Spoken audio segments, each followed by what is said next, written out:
So TransferWise is a new way to move money between countries. So going in a traditional way, you would go to your bank and you would say, I want to send from my Czech bank account money to London to this bank account.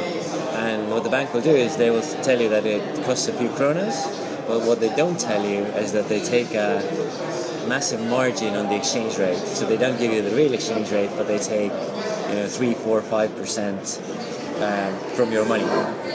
Good.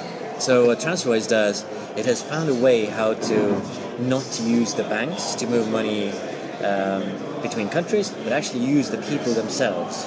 So when you want to use TransferWise, you just put your Czech kronas in our account in a Czech bank, and we would pay out the pounds in the UK, or the dollars in the US, or euros in Germany. And we'd get this money from other people who are making transfers the other way around. So you would really always get the real exchange rate, the same that you see on Reuters or Bank of Czech or Bank of England would give you, and we would charge a small fee for the platform. Okay, great. So how do you think will bank look like in 5 years? Will it be much different from what we see now? I think the banks that we see now are probably all going to be there in 5 years as well. But I do believe that there's going to be a lot more choice. So smart people will have a choice of either using their probably rather inefficient bank for storing their money, saving their money, moving their money, and paying for things. And there are going to be options. So TransferWise probably is going to be the option of moving money between countries. For paying things, you might have different options that are maybe more local to the Czech consumer or the German consumer.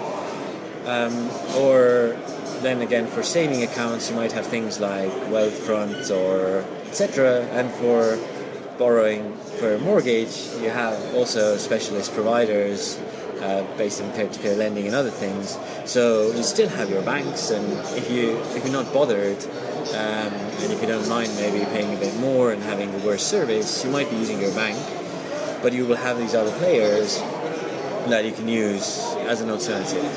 Okay, good. And do you see some other big problems in finance industry that should be disrupted, solved?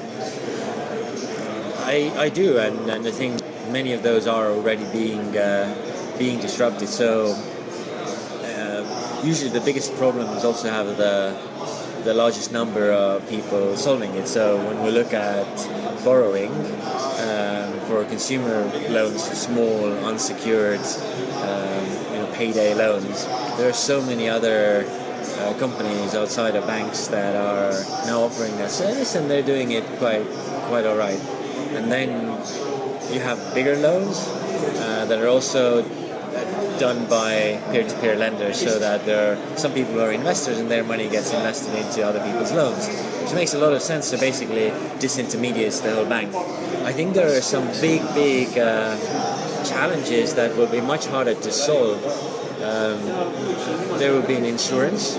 So insurance is a reasonably much more complex, much more long-term product, where we're starting to see innovation, but not a huge amount yet. So I think insurance is going to be one of the hard ones, and I think longer-term lending as well, such as mortgages.